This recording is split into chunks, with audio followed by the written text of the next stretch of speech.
She said, "If you really loved me, you'd pay for it." Just like that. Not loud, not cruel, just flat, like a fact already decided. I remember the way she stirred her coffee. Tiny circles, the spoon barely touching the porcelain. She didn't even look at me when she said it, and I, foolish as ever, asked, "Pay for what, darling?"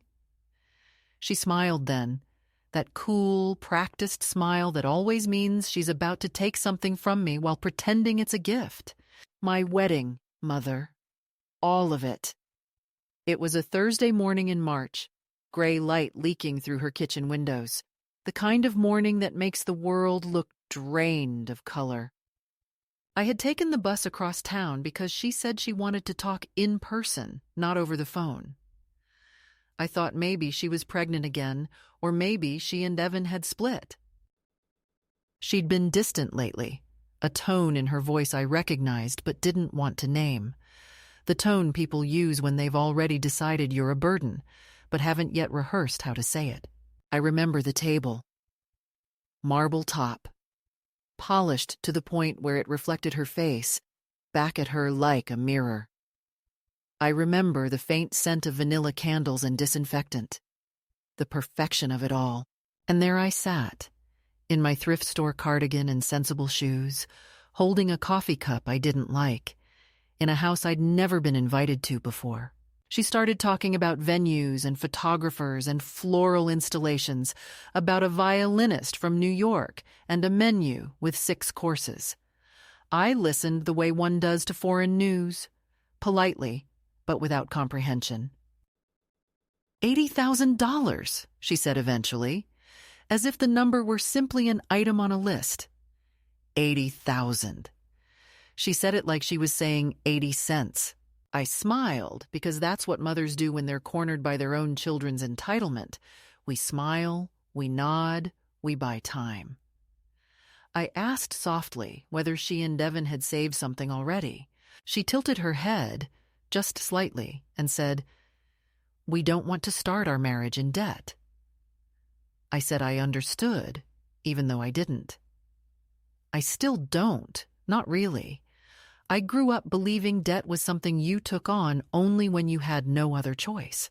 She grew up believing it was something you avoided by transferring responsibility to someone who couldn't say no, and that someone was me. She said, "You have your savings, don't you? After Dad passed, you've been fine. You live alone. You don't travel. What are you even saving for?" Her tone was soft, like a nurse coaxing a child to swallow medicine. I looked at her across that spotless table and thought, for this, to see what my love has become. I wish I could say I argued. I wish I could tell you. I stood up and walked out, or laughed, or told her what $80,000 meant in hours of work, in scraped knees, in nights patching her father's shirts so he could look decent at the office. But I didn't. I nodded. That old reflex again, the one built over decades of keeping peace. I nodded and said, "Let me think about it."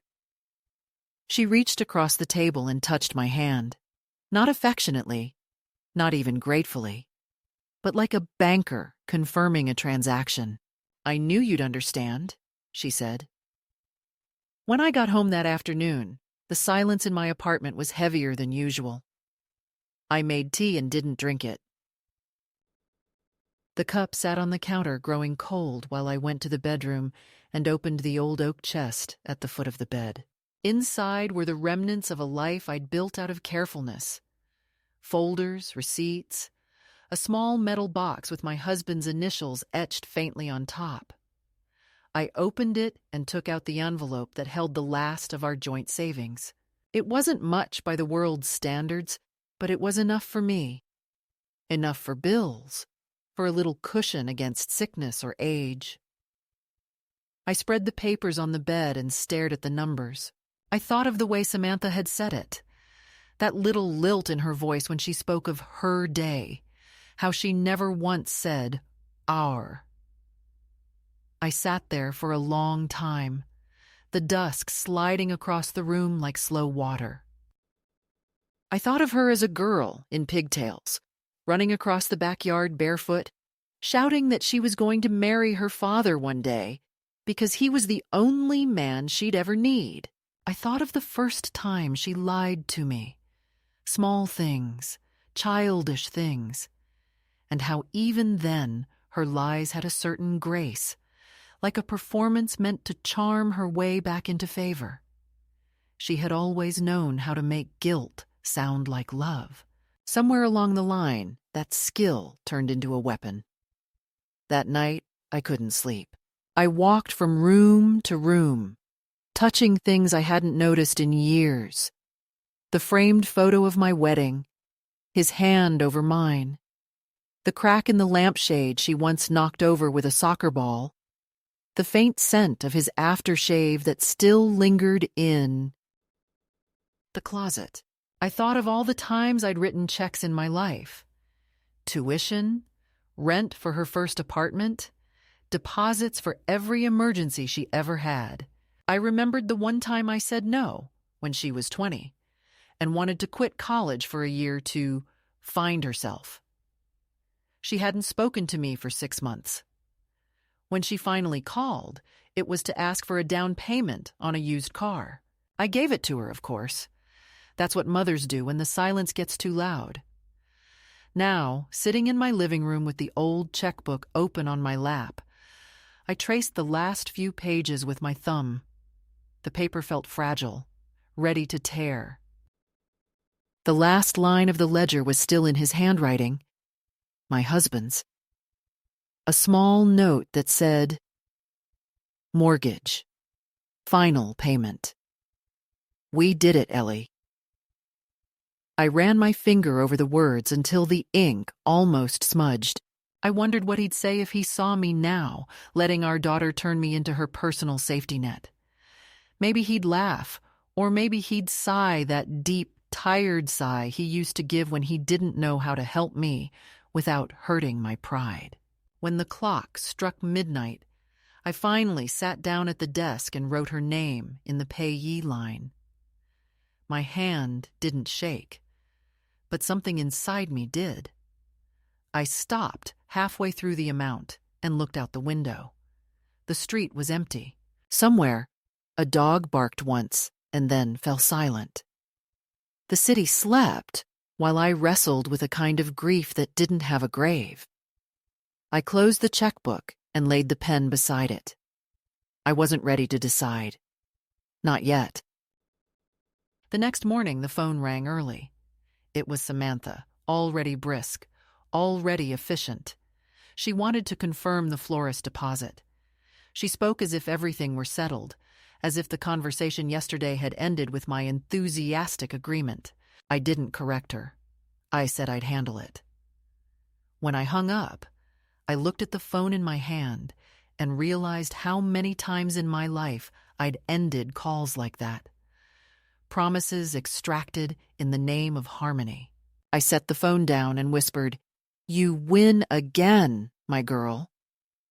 But there was no anger in my voice, only a quiet disbelief that love could be so one-sided and still call itself family. That evening, I took the bus downtown to the park by the river. It was cold, the kind of early spring chill that smells faintly of iron and wet leaves. I sat on a bench and watched a young couple arguing softly, their hands waving over a phone screen. Maybe about money, maybe about promises. The girl's face was tight, determined, and the boy's expression was pure exhaustion. They looked like a premonition. I thought of Samantha and Evan, of the wedding she wanted, the image she needed to project. The grand ballroom, the string quartet, the curated perfection. None of it had anything to do with love. It was performance, the same way her smile at that table had been performance. I stayed until the sky turned the color of bruised lavender. Then I walked home slowly, my knees aching, my head full of numbers and memories. At the corner store, I bought a small bottle of wine, cheap, red, too sweet, and drank half a glass before bed. I tried to picture her wedding, to imagine her happy, to convince myself it would all be worth it. But the only image that came to mind was her face that morning, expressionless, businesslike, saying, "If you really loved me, you'd pay for it." And that was when I realized she wasn't asking for money. She was asking for proof. Proof that my love still bent in her direction, that it still could be used as currency. Maybe she didn't even know it herself. But I did. I lay there in the dark, the faint hum of the refrigerator in the other room, the city sighing outside my window, and I thought, I've already paid. My whole life I've paid. And for the first time in 74 years, I wasn't sure I would again. 2 days after that conversation, Samantha sent me a message that wasn't really an invitation, more like a summons dressed up as casual. Brunch. Sunday, 11:30. At that glossy restaurant with the glass walls by the river. We'll go over details. And there was a little heart emoji at the end, like a bandage slapped over a bruise she didn't intend to acknowledge. I arrived early, as I always do, because I was raised in a world where being on time was respect and being late was arrogance, and I have swallowed enough arrogance for one lifetime. They were already there, of course, Samantha and Evan, side by side in the soft light, like a carefully curated engagement photo, her in beige, him in navy, both of them scrolling their phones as if real life were just the empty space between notifications. There was a third person, too, a woman I'd never met, in a black blazer with a laptop open and a leather folder neatly aligned with the cutlery. Samantha waved a hand vaguely in her direction and said, "This is Mia, our planner." And the word "our" hovered in the air like perfume, sweet and exclusive. I sat down, and before the menus even arrived, before I could ask about their week or her work, or if she was sleeping well, Mia was already clicking through slides, showing me mood boards of white roses, chandeliers dripping from ceilings, a tent that cost more than my first house, and I tried to focus on the flowers and not the line at the bottom of the screen that read, "Total, $8,400, pending confirmation from mother of the bride." At first I thought it was just a placeholder, a generic label the software used, something they hadn't bothered to edit. Then I saw my name printed there, in full, as primary financial sponsor, and something inside my chest went very still, like a pond when the wind stops. I asked, slowly, careful not to let my voice betray the tremor in my ribs, what exactly that meant, and Samantha gave a little laugh, light and airy, as if I were being adorably slow, as if comprehension were a game I was losing in a charming way. "It just means you're covering the main wedding cost," she said. And when I didn't respond right away, she added, with that slight tightening around her mouth I knew too well, "Like we discussed." We had not discussed. She had declared, I had nodded, and somewhere between her latte and my bus ride home, she had turned my hesitation into consent and handed my name to a stranger in a black blazer. Evan shifted in his seat, not looking at me directly, his thumb working at the edge of his napkin, like he was unraveling a thread he didn't want to admit was there. Mia, sensing the discomfort, but trained to glide over anything that might slow a deal, interjected smoothly that it was all standard, that she'd already spoken with the venue about locking in based on my commitment, that all she needed now was a signature and possibly my card, just for the deposits. And the way she said just made $15,000 sound like bus fare. My fork lay untouched on the bread plate while they debated peony shades and signature cocktails and a 12-piece band. Samantha never once asked if I was all right. Never once said, "Is this too much for you, Mom?" Instead, she slid a slim folder across the table toward me, the way Daniel used to slide homework he didn't want to do. And inside, there was a typed breakdown, clean columns, my name again at the top, and a line for my signature at the bottom.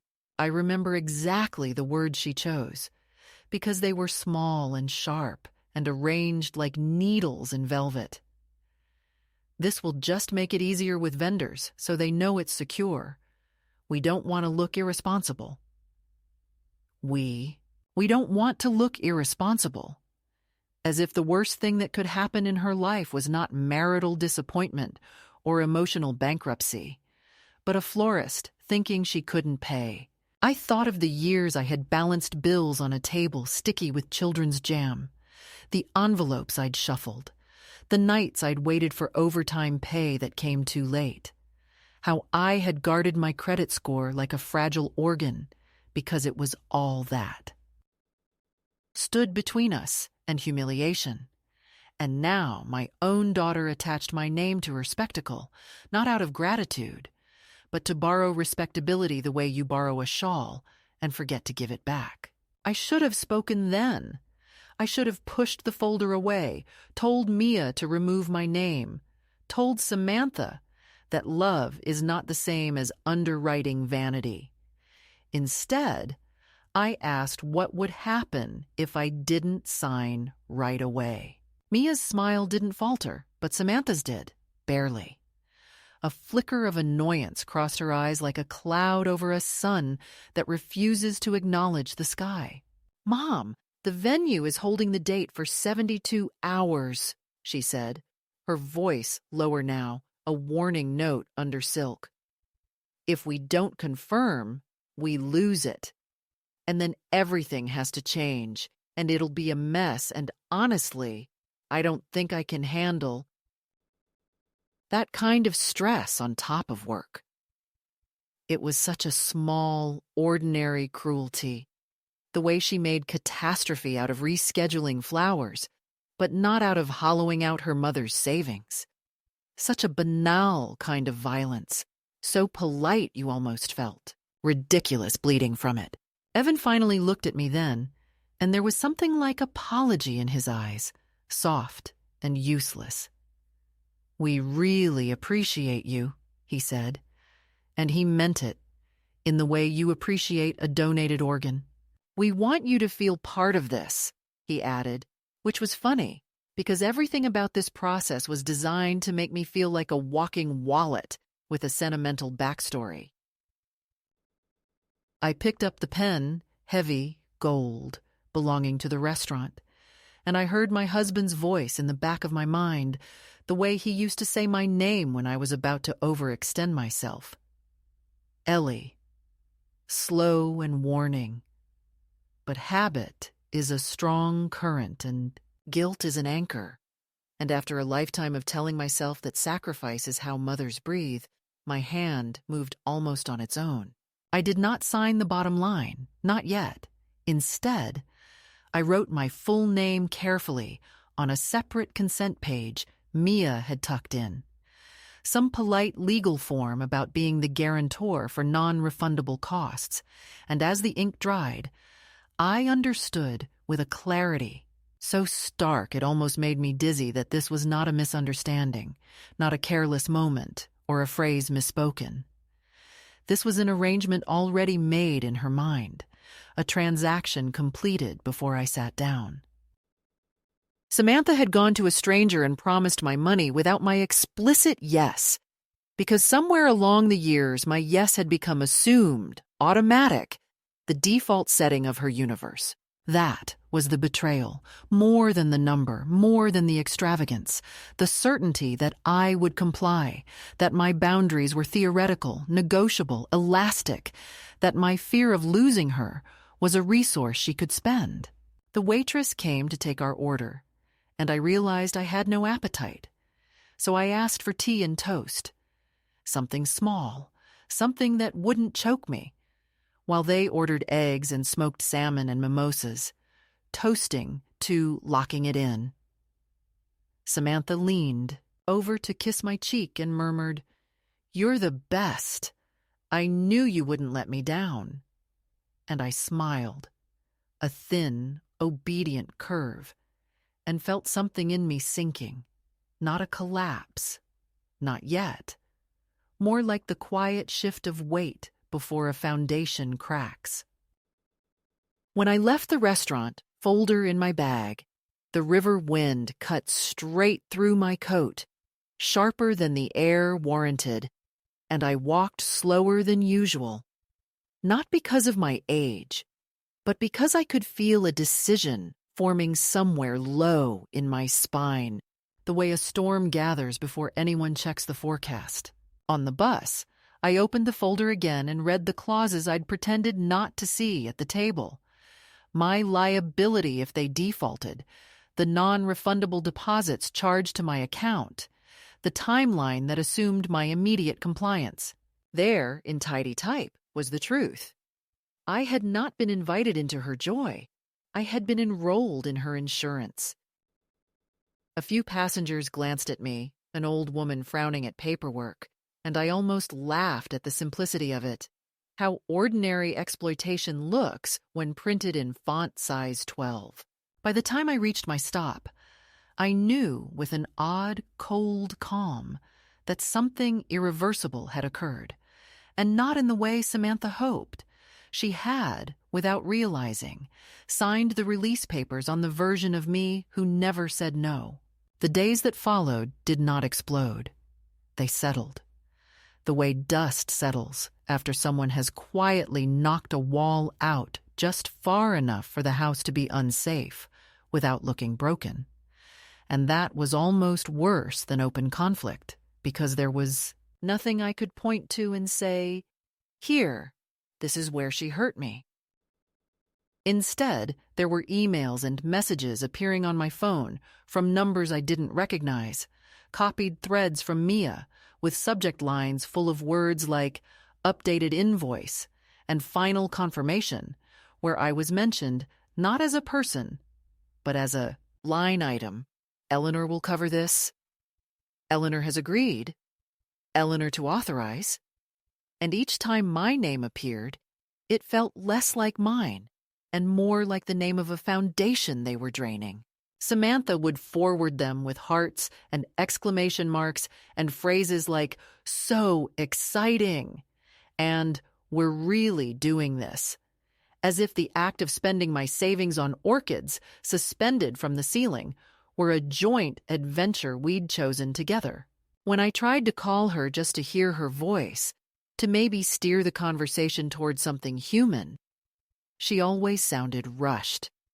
She took my calls while driving, while at work, while at the gym, talking in that clipped, multitasking tone that belongs to people who believe every kindness is a distraction from the essential task of polishing their lives until they reflect only themselves. If I asked how she was feeling about the marriage itself, about Evan, about sharing a home, she would give me pat phrases. "We're good," "He's great," and then pivot back to table settings, guest lists, dietary restrictions for people I had never met and would likely never see again, all of whom apparently needed more care than the woman who had once carried her colicky body through nights that smelled of sour milk and desperation.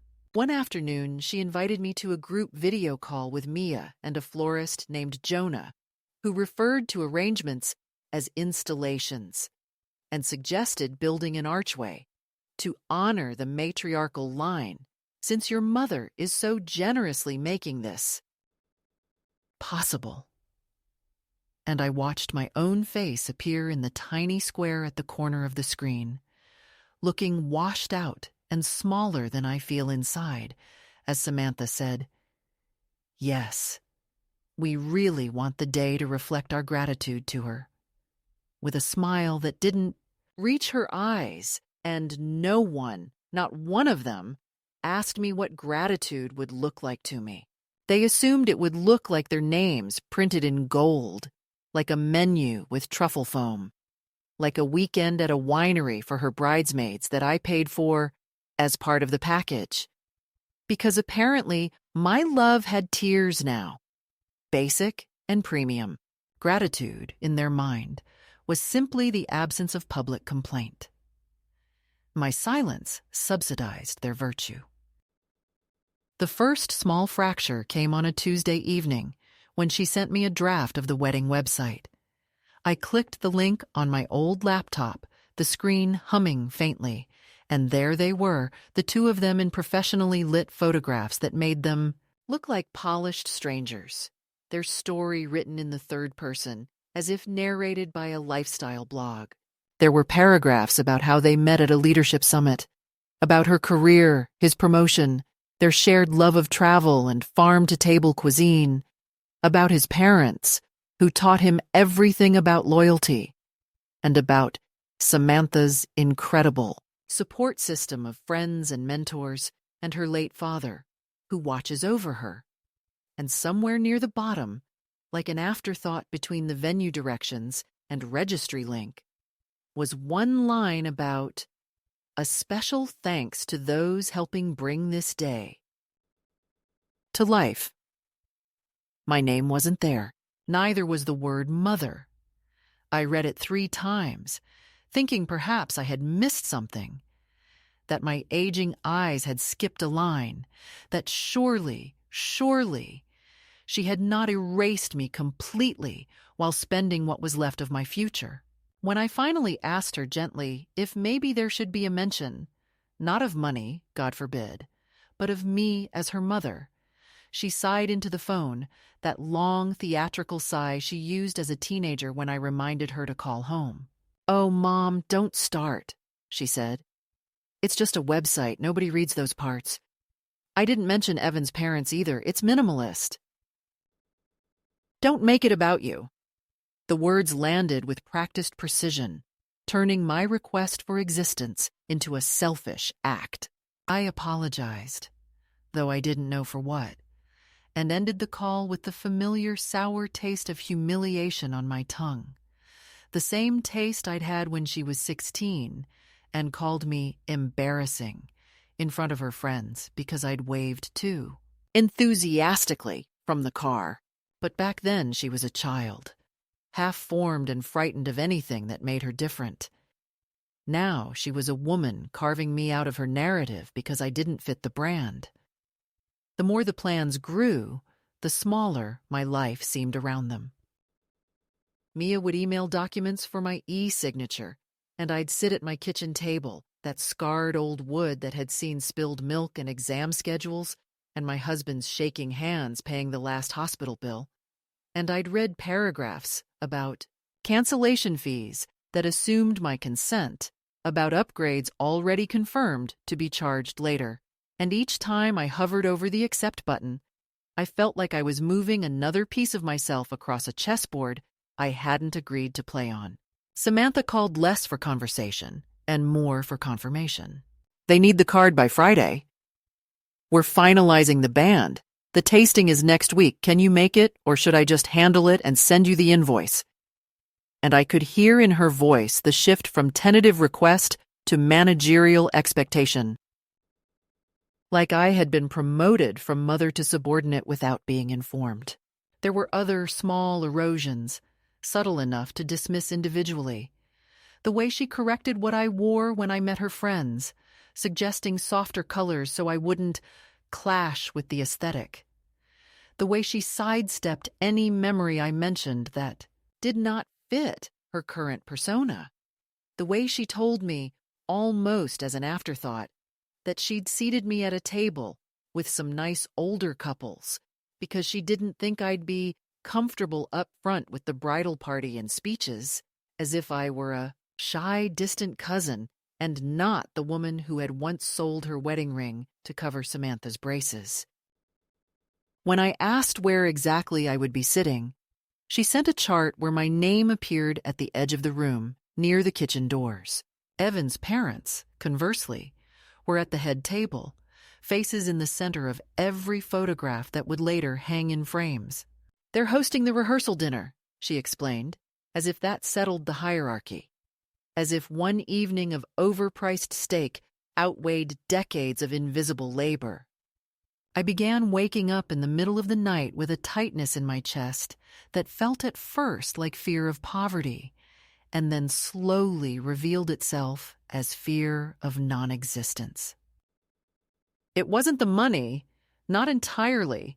It was the realization that I could strip my life bare for her and still be asked to sit in the shadows. Some mornings, I would make coffee and find my hand reaching automatically for the phone to tell her I'd send the transfer that afternoon, rehearsing excuses for the delay as if I were the irresponsible one. And then I'd catch my reflection in the microwave door. My own eyes looking back at me, and I'd feel a pulse of something unfamiliar and unwelcome. Something like anger, but quieter, more refined by age.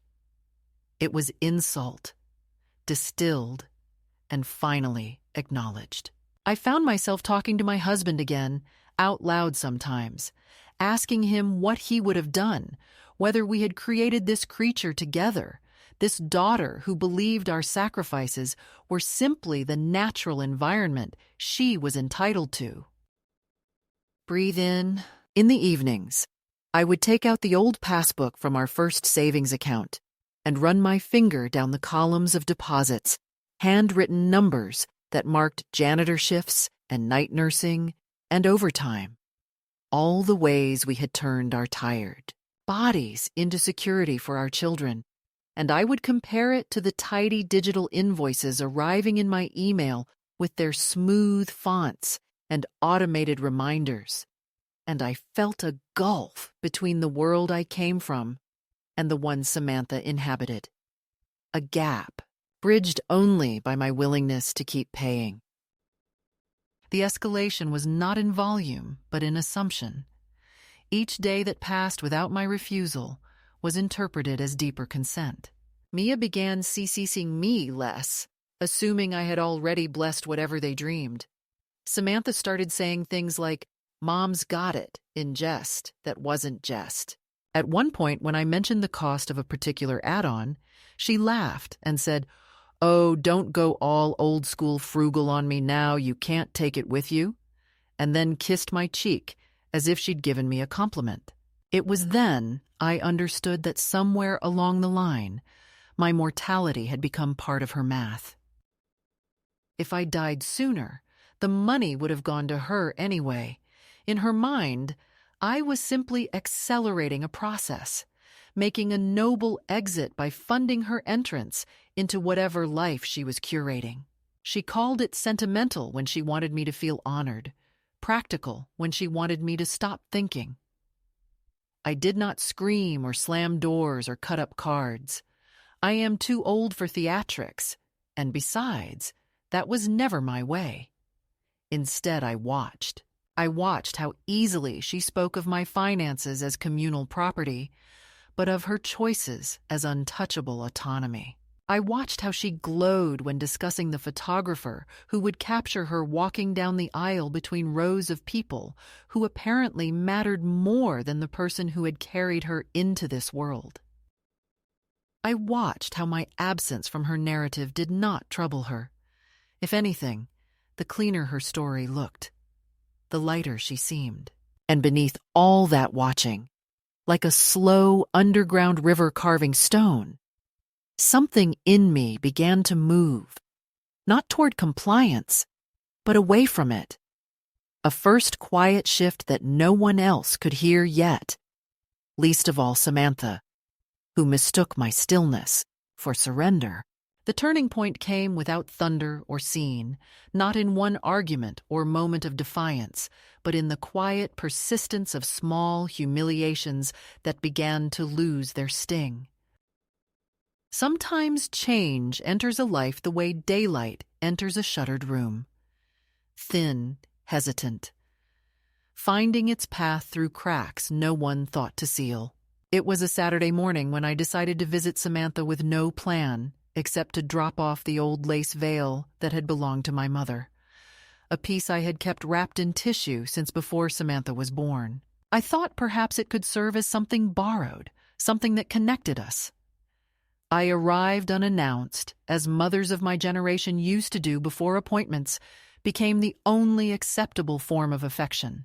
She opened the door in yoga pants, her hair pulled into a severe knot, her face bare of warmth.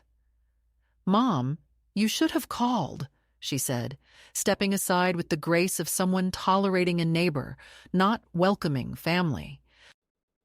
Inside, the living room smelled of eucalyptus and candles that promised serenity. There were magazines stacked by color and the faint hum of an air purifier. On the wall hung a massive framed print of her engagement photos. Samantha and Evan standing in a field, laughing toward the horizon as if there were no such thing as parents. I held out the box with the veil. "I thought maybe you'd like to wear this," I said, my voice a little unsteady from the effort of sounding cheerful. She looked at it for a long moment, then smiled the way people do when they're about to refuse politely. "It's beautiful," she said, "but it doesn't really fit the theme. Mia's got a modern thing going. Maybe we could display it somewhere, though." She set it on a side table beside a bowl of smooth white stones, as if it were an exhibit from another species.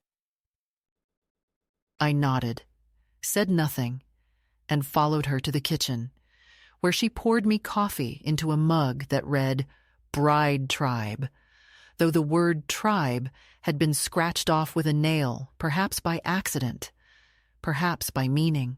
She started talking about guest counts again, about seating charts, about how Evan's cousin was gluten intolerant, and how hard it was to please everyone. And I found myself watching her mouth rather than listening to the words. Her voice had taken on that same clipped managerial rhythm I remembered from my own years working double shifts at the clinic, when exhaustion masqueraded as efficiency. But in me, that tone had come from necessity. In her, it was armor. When she left to take a call, I wandered into the dining room, half from habit, half from the need to move. On the sideboard stood a row of framed photographs that looked new. Her and Evan at some beach, her with friends from work, the two of them holding champagne glasses, and then, almost hidden behind a vase of artificial orchids, a smaller frame turned slightly toward the wall. I reached out and turned it upright.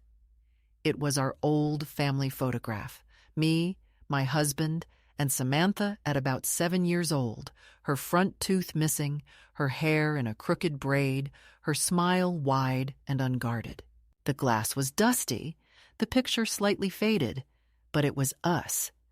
And there was a crack across the corner, right where my husband's hand rested on her shoulder. I felt an odd, calm curiosity. Not outrage, but the kind of curiosity that comes to someone inspecting the scene of a quiet disaster, long after the smoke has cleared. Later, when she returned to the room and saw me holding it, she froze for half a second before recovering. "Oh, I didn't even realize that was there," she said lightly, taking it from me and setting it back behind the vase, exactly as before. "We're trying to keep the decor consistent." The word decor, used about our life, was what did it. It was such a small word, but it stripped everything bare. Our life, our past, the messy warmth of years spent in that crumbling house by the sea, reduced to a decoration she didn't know how to color match. I didn't say anything. I just looked at her, this grown woman who had once cried because she'd dropped her ice cream on the pavement, now trying to curate her memories so they wouldn't clash with the wallpaper. Something inside me shifted then, something silent and irreversible.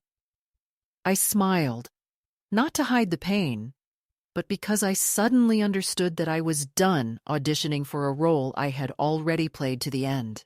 That afternoon, back home, I opened the drawer of my desk and took out the folder that contained the deeds, the savings statements, the final checkbook pages. The numbers were still there, but they had begun to lose their power to frighten me. I realized that what terrified me most all along was not losing the money, but losing the story of what it had meant. The years of saving, the small denials, the sacrifices disguised as practicality. If I gave it all away without thought, I would be agreeing that none of it mattered, that the life it represented was outdated, disposable. So I made myself tea, sat down, and began to write.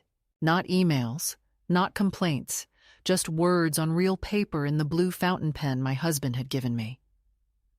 I wrote to him first, a letter I would never send, telling him that I had almost given away the rest of what we built. I wrote about Samantha's plans, her cold brightness, the way she had removed us from her frame, and how I couldn't decide whether it was cruelty or survival. Then I wrote to Samantha, not to accuse, but to remember.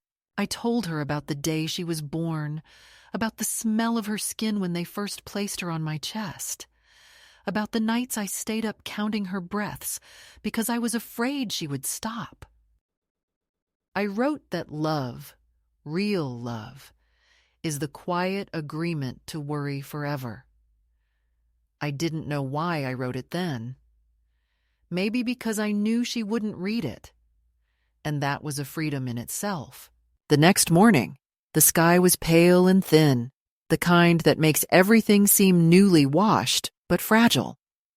I walked to the bank with the folder in my purse, intending at first to transfer the funds for the deposit.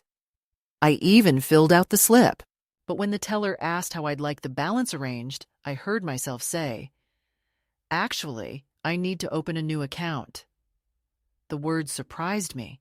She looked up politely, waiting, and I continued. "Separate from the joint one my daughter uses for transactions." The teller nodded, typing quickly, unfazed. "For business or personal use?" she asked. "For remembering who I am," I said, and she gave a small smile, the kind you give to the elderly when you're not sure if they're joking. She opened the account, handed me the papers, and I walked out into the street feeling lighter. Not triumphant, but precise, like a seam had been stitched where a wound used to gape. That night I couldn't sleep, but the insomnia was different. It wasn't the racing panic of losing control. It was a strange, restless energy, as if the air had shifted inside my small apartment.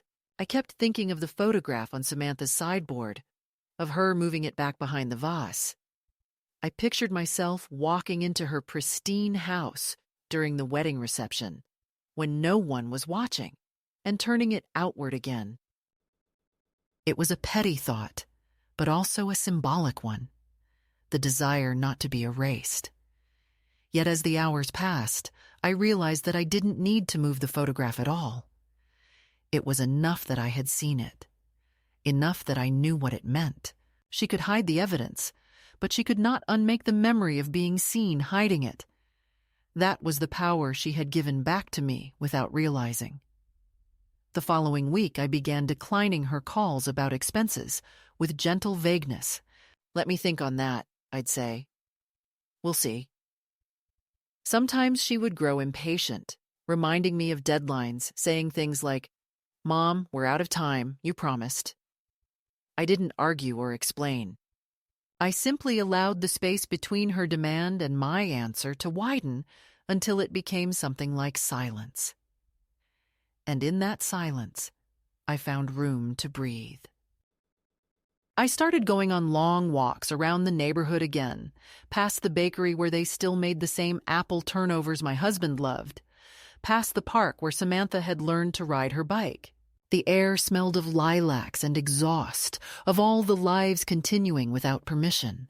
Once, I passed a bridal shop with a mannequin in the window, wearing a sleek white gown, and instead of bitterness, I felt only distance.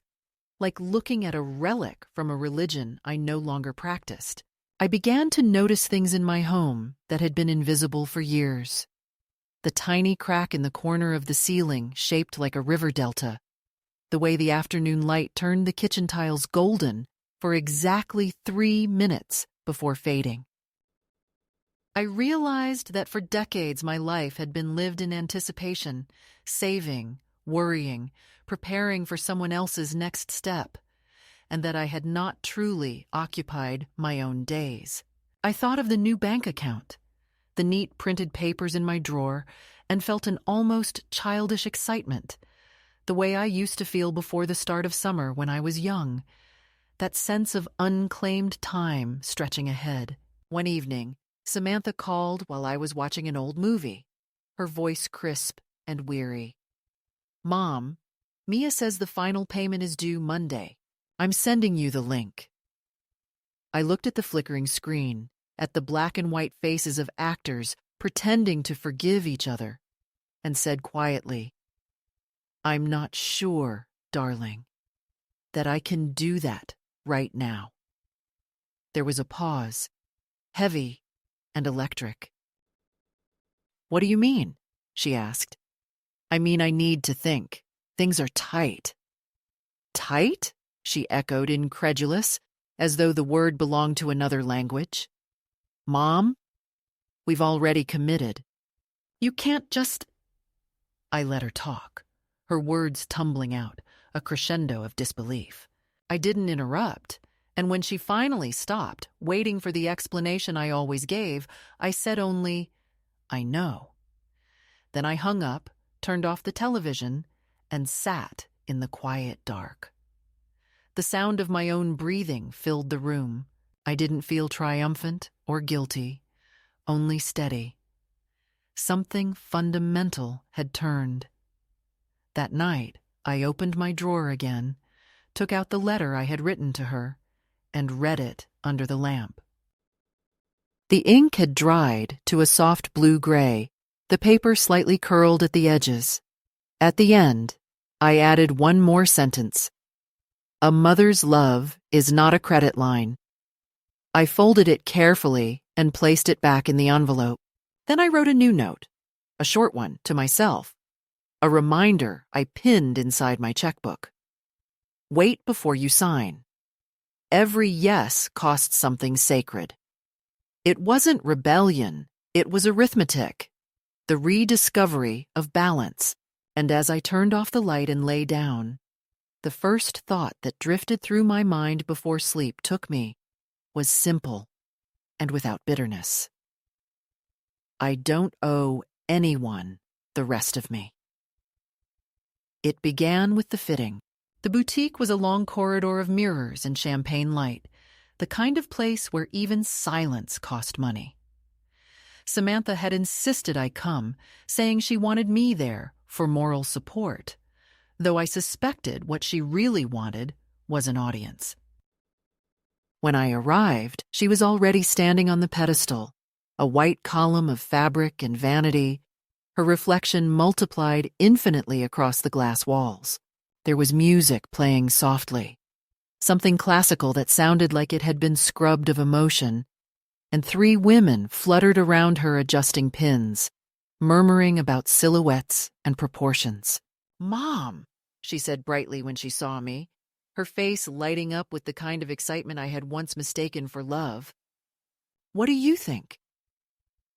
I looked at her and thought how strange it was that a person could be so beautiful and so foreign at the same time. The gown was stunning, of course, and she knew it. It hugged her like a secret she would never share. "You look like a promise," I said finally, and she smiled, satisfied, not noticing the hollowness of my voice.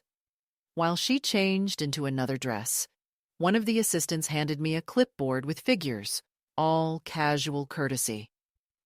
"We're just confirming billing details," she said. "We have your information from the planner, but we need your signature for the balance." The numbers made me dizzy.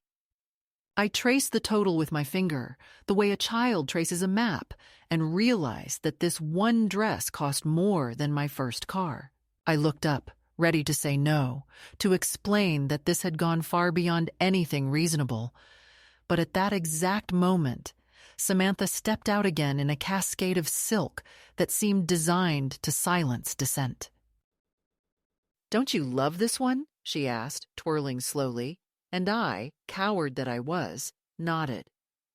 The assistant smiled, interpreting my nod as consent, and within minutes I found myself signing another authorization, my name scrawled beside a sum I didn't even fully process. When Samantha hugged me afterward, smelling of perfume and entitlement, I felt her arms around me, but not the warmth that used to live there. "You're the best, Mom," she whispered. And for the first time, those words sounded like an epitaph. Over the next weeks, the preparations grew louder, more urgent, like a machine gathering speed. Emails turned into calls, calls into visits. Mia's voice on the phone became a constant presence in my apartment, cheerful and efficient, always beginning with, "Hi, Eleanor, just a quick one," as if the erosion of my savings were a minor administrative matter. Every day brought a new decision that was already made: upgraded linens, imported desserts, live watercolor portraits for guests to take home. Samantha's texts were now commands disguised as gratitude. "Could you just handle this one, Mom? You're so organized." "I'll reimburse you after the honeymoon, promise?" "You don't need to worry, everything's almost done." The last one made me laugh aloud when I read it. Worry, it seemed, was the only thing left that was truly mine, and now she wanted to take that too. Then came the rehearsal dinner. Evan's parents hosted it at a country club that smelled of pine and old money, a place that made me feel both invisible and exposed. The room was filled with people who spoke in the polished tones of those accustomed to being listened to. Samantha glided among them, perfect, collected, every gesture measured. When she reached me, she placed a hand lightly on my shoulder and said, "Mom, meet everyone," like she was introducing a donor at a fundraiser. Throughout the evening, she called me Mom, but never my mother. The distinction was subtle but cutting. Mom was a role, a prop, a sentimental accessory, while my mother was a claim of belonging, and she had relinquished that. During the toasts, Evan's father stood and thanked both families for their support, and Samantha added almost as an afterthought, "and especially my mom, who made this possible." The applause that followed felt like mockery. I smiled, because that was the rule, but my hands trembled under the tablecloth. After dessert, while guests were distracted, she leaned in close and said, "Can you believe it's tomorrow?" Her breath smelled faintly of champagne. "Everything's perfect," she added, and then, more quietly, "I need you to bring the check in the morning. Mia says it's easier to settle everything before the ceremony." I looked at her and understood that she truly believed money was a form of blessing, that handing her that piece of paper would be a sacrament. "Of course," I said, my voice steady, though something in me had already decided otherwise. That night, back home, I sat at the kitchen table surrounded by the detritus of old age. Bills, pill bottles, the half-eaten apple I'd forgotten on the counter, and opened my checkbook. The pages were nearly gone. My husband's handwriting appeared again on the last stub, that final note about the mortgage, and I traced it with my thumb as if touching the edge of his ghost. Then I wrote the check. The act itself was mechanical. Date, amount, payee, signature. But as the pen hovered over my name, I hesitated. The ink glistened like a question. My hand moved, deliberate, and I signed. But I left out one stroke.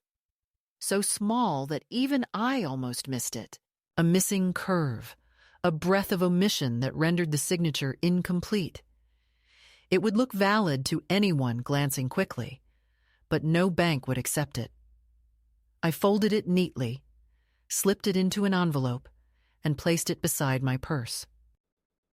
Then I poured myself a glass of wine and sat in the silence, feeling neither triumph nor guilt, only a strange calm, as if I had finally written a truth in a language only I could read. The morning of the wedding dawned heavy with heat. I woke before sunrise, unable to shake the feeling that something was ending, not just the long season of preparations, but a chapter of my own complicity. I dressed carefully in the navy dress she had chosen for me, the one that photographed well, but made me feel like a secretary. I pinned my hair, put on lipstick, and looked at myself in the mirror. The face staring back was older than I remembered, but there was a steadiness there that hadn't existed before. I took the envelope from the table, slipped it into my handbag, and left. The venue was a mansion on a hill, its lawn manicured into submission, the kind of place built for appearances.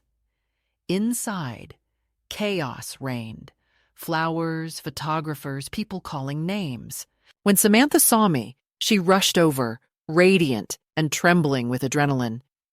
"You made it," she said, as if there had ever been a question. "Do you have it?" I handed her the envelope. Her eyes softened briefly as she tucked it into her clutch without looking. "Thank you, Mom. You've made everything possible." Then she was gone, swallowed by the machinery of her perfect day. The ceremony was exquisite. Music, vows, applause, all choreographed. I watched her walk down the aisle on Evan's arm, and for a moment, despite everything, I felt the old surge of love, the instinct to protect her from even the smallest pain. She was breathtaking. She was unreachable. When the officiant said, "Who gives this woman?" I heard the words differently than I ever had before, not as a father's line, but as a confession. Who gives this woman? I did. Over and over. Every time I said yes. Every time I didn't object. Every check. Every silence. I gave her until there was almost nothing left of me to give. At the reception, she moved through the crowd like a hostess at a gala, her smile tireless. I sat at my distant table with the nice older couples, sipping lukewarm wine, watching her from afar. People approached to congratulate me, to comment on how proud I must be. I nodded, said all the expected things, but inside, I was far away, standing in a quiet place where pride had no language. When it was time for speeches, Evan's father spoke first, then Evan, then one of Samantha's friends who told a story about their college days. I waited, wondering if she would call me up. She didn't. Instead, she thanked everyone who helped make this dream a reality, her eyes sweeping over the crowd, but never landing on me. For a fleeting second, I thought she might mention me by name, but she didn't. The omission was surgical. I felt the edges of the wound, but no blood came. After the cake was cut, after the first dance, after the guests began to scatter into laughter and shadows, she came to me again, glowing with exhaustion and champagne. "Can you believe it's over?" she said, sitting beside me for the first time all night. Everything went perfectly. She reached into her clutch, pulled out the envelope, and patted it affectionately. "I'll deposit this tomorrow. We can finally breathe." Her voice was warm, trusting, unaware. I smiled, touched her hand. "Yes, my love," I said softly. "You can finally breathe." 2 days later, the call came. I was making soup when my phone rang. "Mom?" she began, her tone sharp, stripped of ceremony. "The bank says your check's invalid. They said the signature doesn't match. Did you do that on purpose?" I stirred the soup slowly, tasting it. "I don't know," I said. "Maybe I was tired." "Tired?" she snapped. "Mom, this is serious. We can't pay the vendors. They're threatening to cancel invoices." "What were you thinking?" There was panic now, and anger, and beneath both, disbelief, the outrage of someone whose universe had finally encountered friction. "You'll fix it, right? You'll write another one." I turned off the stove. "No," I said quietly. The silence on the line was so complete I could hear my own breathing. "What do you mean, no?" she said finally. "I mean the check was complete enough for what it represented," I replied. "It was my gift. A lesson." She laughed then, a brittle sound. "A lesson? Are you insane? You humiliated me." "I didn't," I said. "You did that yourself." And I hung up before she could answer. That evening, I walked to the shore. The air smelled of salt and rain, and the waves moved with the patient rhythm of something older than disappointment. I stood there for a long time, thinking of all the times I'd written her name on a line and watched my worth translate into numbers. Now I had written a name that refused to comply, and in its small imperfection lay the only truth I had left. I felt no regret. Not because I wanted revenge — revenge is too heavy for an old woman — but because the act itself had restored weight to my own existence. She would learn or she wouldn't. That part was no longer mine to control. The next morning, she sent messages. Long, furious paragraphs about betrayal, about respect, about how I had ruined her start to married life. I didn't reply. By noon, another message came. Shorter this time. "You always find a way to make it about you." I stared at the words until they blurred, then deleted them. Later that day, a smaller envelope arrived in my mailbox. Inside was the invalid check, folded neatly, a single line written on a sticky note in her handwriting. "You forgot who you're supposed to be." I laughed softly, because for the first time in decades, she was right. I had forgotten who I was supposed to be, and in forgetting, I had remembered who I actually was. In the following days, I transferred what remained of my savings into the new account, sealed the documents, and locked them away. I called the old bank and closed the joint fund. When the clerk asked for a reason, I said, "The account has served its purpose." And when he asked what that purpose was, I said, "To remind me how expensive love can be when you mistake it for duty." He laughed politely, thinking I was joking. I wasn't. That night, as the last light slipped through the blinds, I wrote one final note in my ledger, beside the empty space where the last check would have gone. Balance restored. Then I poured myself another glass of wine and toasted the quiet.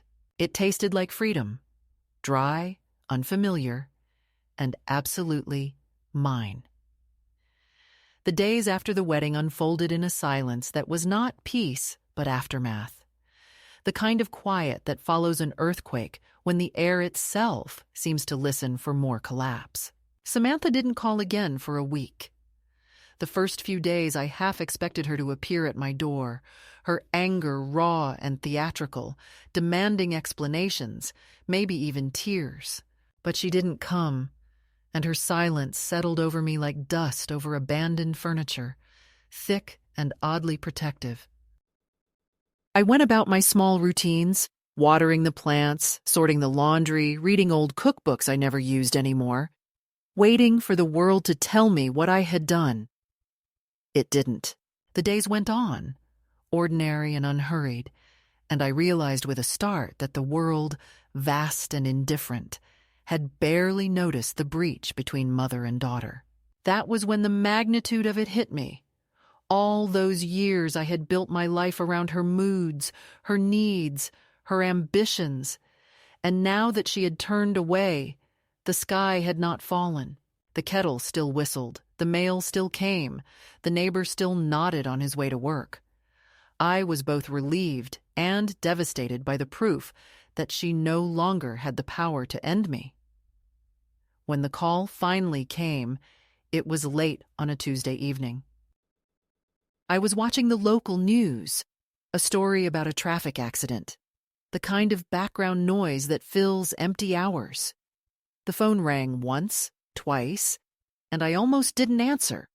But habit is a hard muscle to untrain. "Mom," she said, her voice clipped, all sharp edges. "We need to talk." I turned off the television. There was a pause, the static of two people who no longer knew how to speak without someone paying the price. "Go on," I said. "Evan and I went to the bank again today," she began, her tone brisk, professional, as if she were reading from a prepared statement. "They confirmed it wasn't an error. The check can't be processed. They said it's missing part of the signature." I said nothing. "Did you do that on purpose?" she asked, and I could hear in her voice not just anger, but disbelief, the way a person sounds when confronted with evidence that someone they underestimated has quietly outmaneuvered them. "Yes," I said finally. "I did." For a moment she said nothing, and I imagined her sitting at that glass table, phone pressed to her ear, eyes widening as she realized I was not going to apologize. "Why?" she said at last, the word small, almost childish.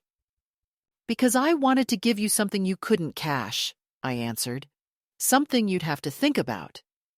She laughed then, brittle, humorless. "You're insane. Do you realize what you've done? We're drowning in bills. The vendors are furious. Everyone thinks we're broke." I closed my eyes and listened to her voice rise, the panic behind the control. "We'll survive," I said quietly. "You're resourceful. You'll find a way. You always do." She exhaled sharply, as though struck. "You've humiliated me," she said. "You've destroyed everything I built." "No," I replied. "I stopped building it for you." There was another pause, longer this time, filled with the sound of her breathing, shallow and fast. "So this is revenge?" she said. "After everything I've done for you?" I almost laughed at that, at the inversion, the way her generation has learned to weaponize ingratitude. "No," I said. "This is clarity. It's what I should have done years ago." "You've lost your mind," she spat. "Maybe," I said, "but at least it's mine." Then she hung up, the sharp click of disconnection so final that for a second I thought the room itself had gone silent. That night, I took out the letter I had written her weeks earlier and unfolded it. I read it slowly, line by line, realizing it no longer belonged to her. It was not a confession, but a chronicle, proof of a woman I had once been. I tore it into small pieces, fed them one by one into the sink, and turned on the tap. The ink ran like veins of blue smoke, swirling down the drain until the page was gone. In its place, I wrote a single sentence on a clean sheet. "I am finished paying for permission to exist." I left it on the counter, weighted by the salt shaker, as though it were a message to myself in case I ever forgot. 2 days later, there was a knock at the door. It was a courier, a man in a blue jacket holding a thick envelope that required a signature.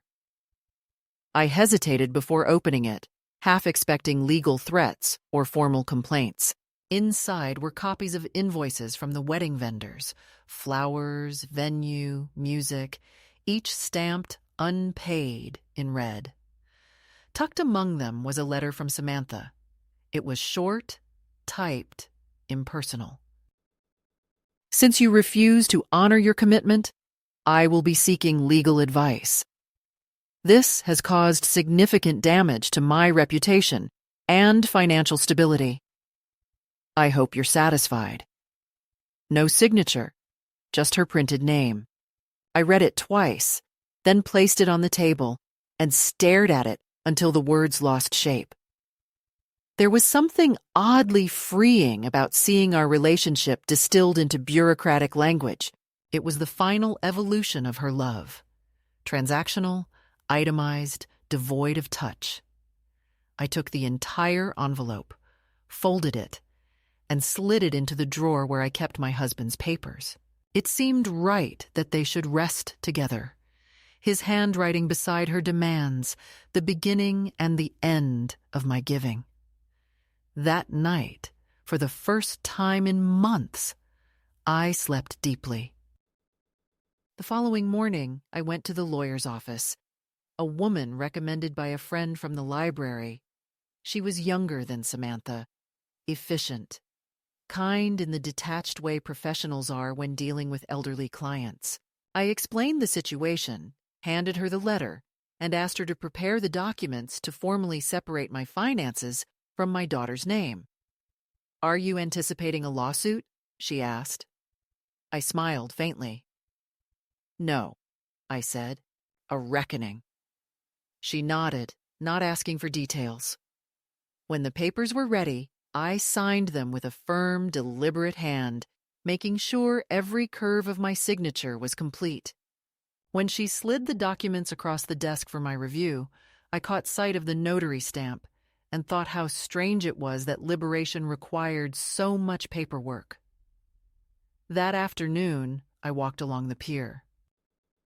The sea was restless, the wind tugging at my scarf, gulls circling above as if arguing with the horizon.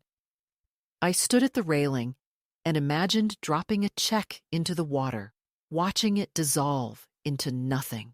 I thought of all the times I had paid for peace, the Christmases when I bought gifts we couldn't afford, the tuition checks mailed with trembling hands, the apologies I issued for her temper, for my own existence. I had mistaken generosity for love, and love for obligation, and now, at 74, I was finally beginning to untangle the difference. When I returned home, the phone was blinking with messages. Samantha's number, again and again. I didn't listen to them. I made tea instead, the way my mother taught me, pouring the water slowly to let the leaves breathe. I sat by the window, the cup warm between my palms, and watched the sky darken. Somewhere in the city, she was furious, spinning in circles of debt and indignation, unable to comprehend a world that no longer revolved around her. I should have felt sorrow. But what I felt instead was distance, vast and quiet, like standing on a cliff and realizing the storm has passed beneath you. That night, I wrote another check. The last one I would ever write. This one I made out to myself. The amount didn't matter. It was symbolic. On the line marked 4, I wrote, "For a life reclaimed." I slipped it into my journal and closed the cover. For years, I had been terrified of endings, of losing her, of being alone, of becoming irrelevant. But sitting there in the dim light, I understood that some endings are not losses, but releases. The slow unbinding of something that was never meant to hold forever. A week later, a letter arrived from her lawyer. It was brief and formal, stating that Samantha had decided not to pursue legal action in the interest of family harmony. I could almost hear her indignation vibrating beneath the polite phrasing. She had been advised, no doubt, that her case would fall apart in court, that there was no contract, no proof of agreement, only expectation. For the first time in years, I laughed out loud, a sound that startled even me. It wasn't a cruel laugh, it was relief, the sudden release of a breath I hadn't realized I was holding. That evening, I took a walk through the neighborhood. The lilacs were blooming again, the scent heavy in the air. I passed a young couple arguing quietly by their car, and for a moment I saw myself in them. Her pleading face, his averted eyes. I wanted to tell them that love built on fear of losing each other is a fragile construction. But I said nothing. Everyone must learn in their own time. When I returned home, the apartment felt lighter, as though someone had opened a window while I was gone.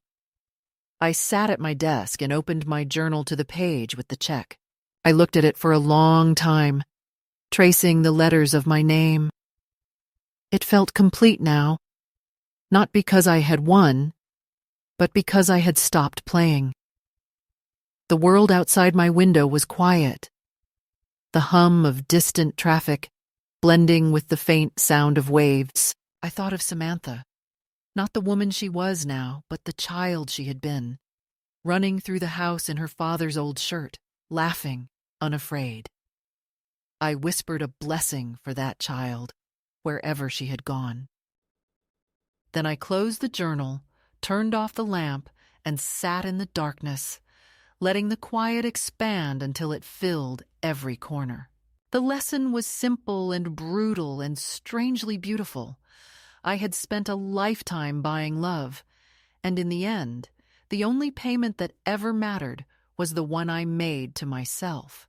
I moved to the sea in late autumn, when the light began to thin and the air smelled of salt and endings. The decision wasn't dramatic, just a quiet rearrangement of priorities.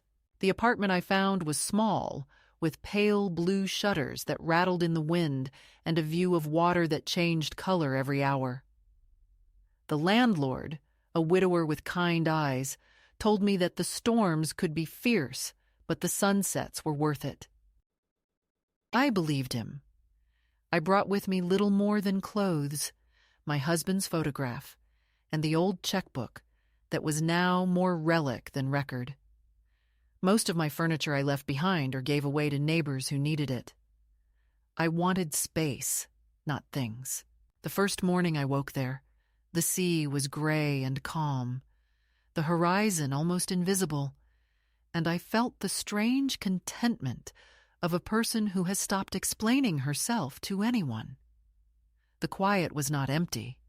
It was mine. In the weeks that followed, life settled into a gentle rhythm. I walked to the pier every afternoon and watched the fishermen haul in their nets, the ropes slick with salt, their movements slow and practiced. Sometimes I brought them coffee in paper cups, and we would talk about the weather, the tides, the stubbornness of seagulls. They never asked about my family, and I never offered. There was a kindness in that mutual discretion, a shared understanding that some stories are best left folded between one tide and the next. In the evenings, I read at the library where I had volunteered before the move, sorting returned books and mending spines with yellowed tape. The librarians, all younger than my daughter, treated me with the polite affection reserved for the elderly, but they listened when I spoke, and that was enough. I began to sleep better, deeper, as though the air itself were anesthetic. Samantha didn't call for a long time. Then, one afternoon in January, my phone rang with a number I didn't recognize. It was her voice, thinner somehow, stripped of its usual confidence. "Mom," she said, after a pause that sounded almost like fear. "I thought you should know. Evan and I are separating." The words came out flat, factual, as if she were announcing a weather change. I listened without interruption. "I don't need anything," she added quickly, defensive already. "I just wanted to tell you before you heard from someone else," I said, I'm sorry, darling. She sighed. Yeah, me too. Another pause. You were right about a lot of things. I didn't ask which ones. Are you okay? I asked instead. I will be, she said. And for the first time in years, I believed her. I found the photo, she added quietly. The one of you and Dad. I put it back up. I felt something unclench inside me. Not forgiveness exactly, but the release that follows when a long-held weight is finally allowed to drop. That's good, I said. He'd like that. We talked a few minutes more, safe topics, surface words. And then she said, maybe I'll come visit when things calm down. I told her the sea was beautiful in spring, that she should bring a coat. When I hung up, I realized my hands weren't trembling. I made tea, sat by the window, and watched the horizon sharpen as the mist lifted. It was enough. The months passed, each one softer than the last. I grew tomatoes in pots on the balcony, though the wind often knocked them over. I learned the names of birds that nested under the eaves. Sometimes, when I walked through the market, I caught glimpses of daughters helping their mothers choose fish or arguing over prices, and instead of bitterness, I felt a strange tenderness, a recognition of the small, complicated gestures that keep love alive even when words fail. I had once believed that motherhood was a lifelong contract written in invisible ink, binding me to service and surrender. Now I saw it as a story with chapters, some tender, some cruel. And like all stories, it could be rewritten if one dared to stop reading from memory. One evening, after a storm, I walked down to the beach. The air was sharp, the sand littered with shells and driftwood. I carried the old checkbook in my pocket. The pages were nearly blank now, the last entry still visible. For a life reclaimed. I tore it out carefully and held it against the wind. The paper fluttered, resisted, then finally lifted from my hand and spun out toward the water, a small white bird dissolving into dusk. Watching it vanish, I thought of all the versions of myself that had existed: daughter, wife, mother, provider, and how each had demanded something different, sometimes everything. I had given more than I thought I possessed, and yet here I was, still whole, smaller perhaps, but not broken. Back home, I lit a candle and opened my journal. I began to write, not letters this time, but fragments, things I wanted to remember if memory ever softened with age. I wrote about the sound of the sea through the window, about the kindness of strangers, about the exact color of the sky when it shifts from blue to pearl.